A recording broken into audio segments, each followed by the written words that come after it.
ሃይማኖታችሁን ልክ እንደነ ማንቸስተር ዩናይትድ አርሰናል የምትመለከቱ ሰዎች ግን በጣም ነው የምታስቁኝ ባይዘወይ ኮሜንት ስር እየገባችሁ እስልምና ይሻላል ና ወደ እስልምና ብቻ ነው ትክክለኛው እንትን ፕሮቴስታንት ብትሆኑ ነው የሚሻለው ወይም ደግሞ ኢየሱስን ተቀበል ማርያም ነው እንትን የምትሆነው ምናምን እያላችሁ እምነታችሁን ልክ እንደነ ኳስ ጨዋታ የምትመለከቱ ሰዎች ታሳዝኑኛላችሁ በጣም አልገባችሁም ማለት ነው እምነት አልገባችሁም አያችሁ እናንተ አንድ ሰውን ማሳመንም ከፈለጋችሁ ወደ ራሳችሁ ሃይማኖት እንዲመጣ በእውቀት በተሞላበት መንገድ ስርዓት በተሞላበት መንገድ ሐሳባችሁ ሌላ ሰው ላይ ጫና ሳታደርጉ በትክክል በስነ ስርዓት በቃ ስለ ሃይማኖታችሁ መናገር ለምን እስልምና እንደመረጣችሁ ለምን ኦርቶዶክስ ለመሆን እንደመረጣችሁ ለምን ክርስቲያን ወይም ደግሞ ፕሮቴስታንት መሆን እንደመረጣችሁ በስነ ስርዓት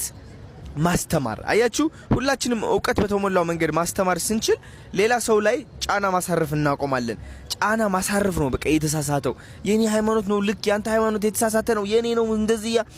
ያስጠላል በጣም ገባችሁ አይደል እኛ ደግሞ ማወቅ ያለብን ልዩነታችን ነው አንድነታችን ላይክ ስሙኝ የምላችሁ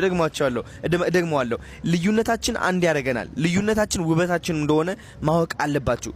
ኦርቶዶክስ ሙስሊም ፕሮቴስታንት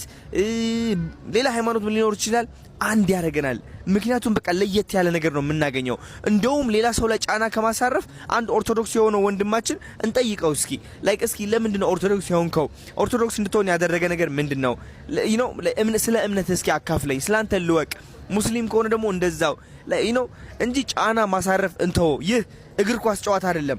ማንቸስተር ይበልጣል አርሰናል ይበልጣል አይነት ሙድ ማጫወት አቁሙ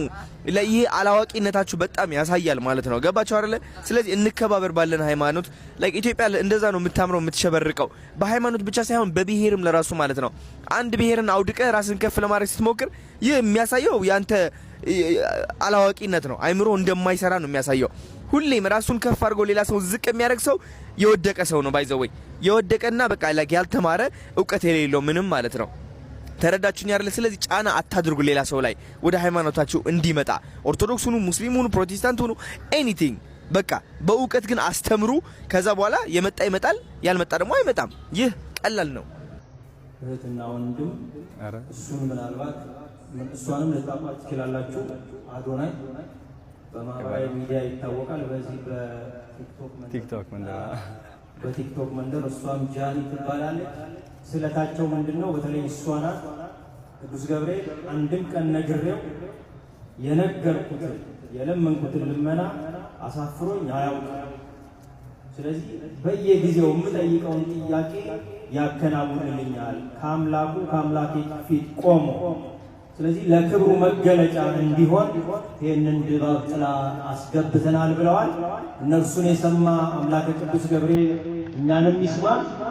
እነሱንም እግዚአብሔር ይስጥልን ብለን እናመሰግናለን እግዚአብሔር ይስጥልን Thank you እሺ ነበር